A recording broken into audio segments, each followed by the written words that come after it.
As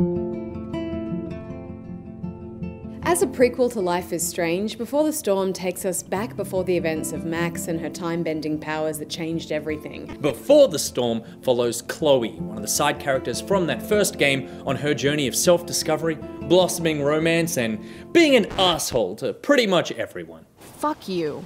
First of all, I just want to make it clear that this is episode 1 of a 3-episode arc, so this review is based on the first part of a much larger narrative.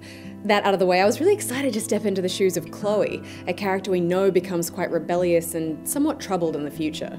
Now, Before the Storm doesn't have the same sort of supernatural, life-threatening disaster story that the first game did. Instead, it's a small, personal tale about a misunderstood teenager. It makes for a nice contrast from Goody Two-Shoes Max, but because we're not playing as Max, that means there's one glaring omission. There's no time mechanic. Now, this was a huge part of what made Life is Strange so compelling, I thought.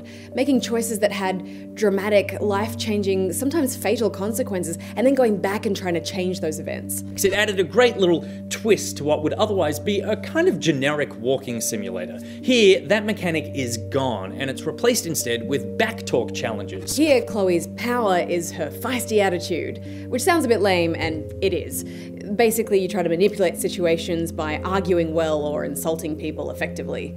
So, for example, if someone says you're acting cute, you can say, Kittens riding tiny mopeds are cute. I'm more like Red Sonja riding a panzer tank.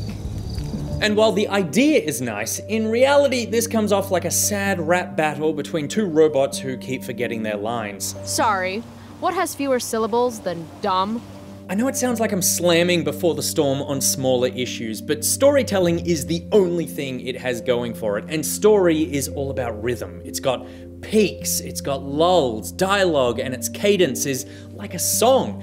Unfortunately, for Before the Storm, that song is still buffering. Because when someone stops talking after every sentence, and takes a really big pause, before someone else starts talking, that gets really, really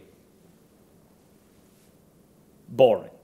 In my opinion, Before the Storm does its best work by putting you in the shoes of an emotion-fueled teenager who is experiencing a lot of intense feelings. And there's something kind of magical about that. But best of all, we get to see the magnetic relationship blossom between Chloe and Rachel, something we only heard about in the original game. There's a tender through line about Chloe's father that did have a strong emotional payoff for me, and if you ignore the corpse-esque faces of the characters, then the game actually looks quite lovely. I do think it's worth playing because it does so much to flesh out the original story. But without that central time mechanic, it's less of a game and more of an interactive movie. It just feels like it took me 2.5 hours to get through maybe 30 minutes of story? Life is Strange Before the Storm is a quiet, personal reminder that story-driven games are harder to make than you think, and that teenagers are the worst. Life is Strange Before the Storm continues the emotional storytelling of the original, but it is significantly lacking in puzzles or just gameplay in general. Play this if you've never seen a movie before, because after this, they are going to blow your mind. Play this if the story in this franchise means enough to you to want to smash stuff and tell everyone to get lost because you don't understand me, okay? Life is Strange Before the Storm is okay. For me, Life is Strange Before the Storm is a no way.